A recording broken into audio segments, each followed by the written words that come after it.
अस्सलाम वालेकुम वरहमतुल्लाहि वबरकातुहू। किताबों की कहकशां के तमाम व्यूअर्स को रमजान मुबारक। आज 17 रमजानुल मुबारक 1445 हिजरी है।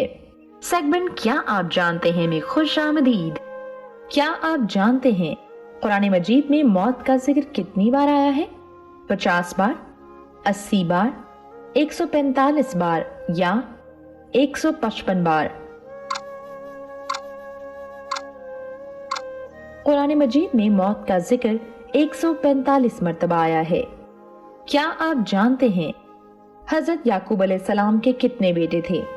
10 बेटे, 4 बेटे, 12 बेटे या 5 बेटे? हजरत याकूब अलैहिस्सलाम के 12 बेटे थे। क्या आप जानते हैं कुरान मजीद में सबसे ज्यादा किस नबी का जिक्र आया है?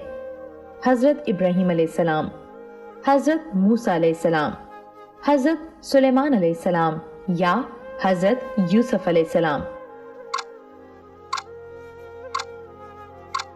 कुरान मजीद में सबसे ज्यादा हजरत मूसा अलैहिस्सलाम का जिक्र आया है। क्या आप जानते हैं कुरान पाक का नाम कुरान किसने रखा? हजरत मोहम्मद सल्लल्लाहु अलैहि वसल्लम ने, हजरत जिब्राइल अलैहिस्सलाम ने, अल्लाह ने या हजरत आदम अलैहिस्सलाम ने?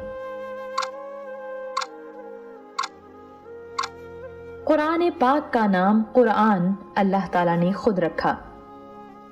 क्या आप जानते हैं आग की पूजा सबसे पहले किसने की थी? काबिल की कौम ने, हजरत नूह अलैहिस्सलाम के बेटे ने, कारून ने या नमरूद ने? आग की पूजा सबसे पहले काबिल की कौम ने की थी। इस तरह की मजीद दिलचस्प वीडियोस के लिए सब्सक्राइब करें हमारा YouTube चैनल किताबों की कहकशां।